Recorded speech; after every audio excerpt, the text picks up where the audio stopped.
Welcome to this AsIAm explainer. In this video, we will explain how to apply for carer's allowance.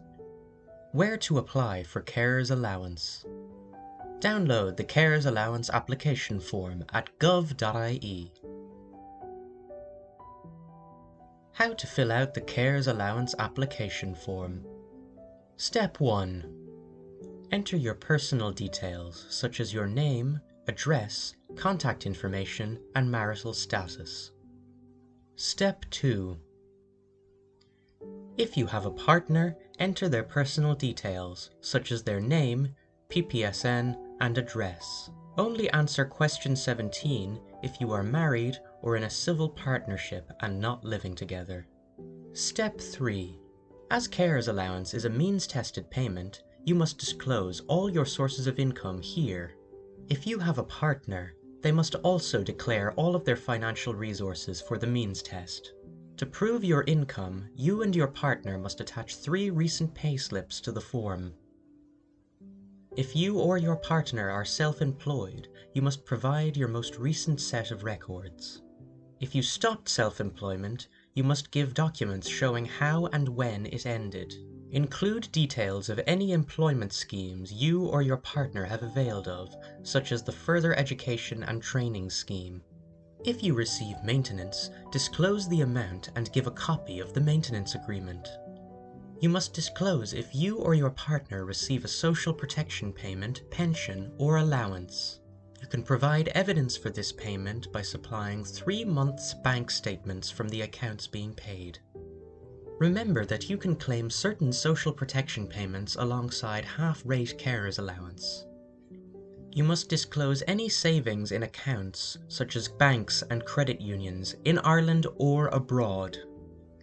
You can provide evidence for these saving accounts with 3-month statements for each account. You must disclose any stocks or shares you have by sharing relevant statements or details. You must also disclose ownership or shared ownership of property that isn't your home. Similarly, you must disclose sale or transfer of property or business in the last 3 years. Outline details of this by sharing documents from solicitors about the financial transaction. Step 4. Share details of the person you are caring for. You must state your relationship with them and the date you began caring for them. If you don't live with the person you care for, you must detail the distance between your homes. You must also share what kind of communication systems are used between homes, e.g. alarm or landline. You must share how many days a week and how many hours of each day you provide care. If the person you care for attends a daycare, rehabilitative centre, or care facility, you must give the address and days of week attended. You also need to provide a letter of confirmation from the care centre. If you share care with another person, you need to detail when you are providing care. You will be asked if you intend to work, be self-employed, or attend a course while you are providing care. Attach a letter from your course if you attend one. Remember, you must be working or studying for less than 18.5 hours per week to be eligible. You also need to explain what arrangements you made for care while you work or study. Step 5. Share details of your nationality and any time you lived abroad in the last 5 years. Step 6.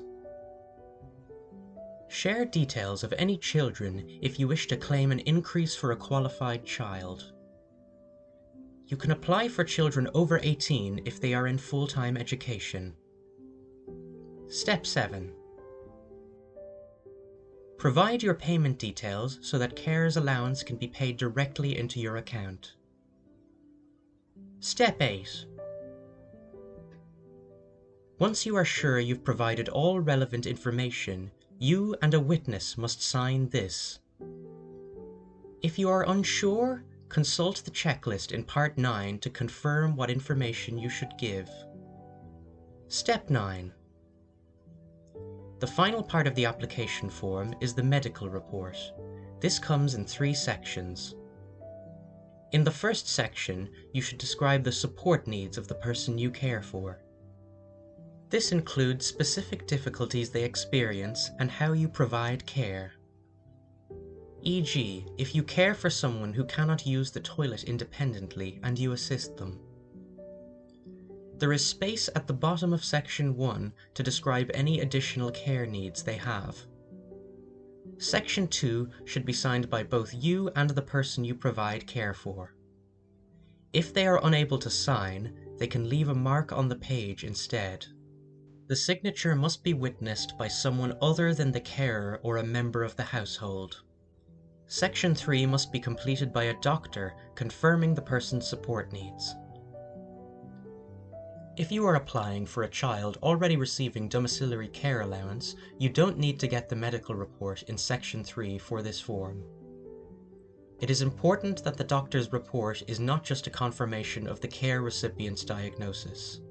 It should clearly state how their daily life is affected and why they need full-time care. Step 10. Send your application and documents to Department of Social Protection, Social Welfare Services Office, Government Buildings, Ballinalley Road, County Longford, N39E40. You should be informed of the decision within 6 weeks of your application. If your claim has been refused, you will be informed of the reasons behind this refusal. You can submit a revised application if your claim was refused due to inaccurate or outdated information. You also have the right to appeal the decision. Appeals should be made within 21 days of you receiving news of the decision. To appeal, write the reasons you are unhappy with the decision. You should include a copy of the decision you are appealing and relevant evidence in support of the appeal. Send this appeal to Social Welfare Appeals Office, DeLear House, DeLear Street, Dublin 2, DO2, XY31. Thank you for listening to this AsIAm explainer.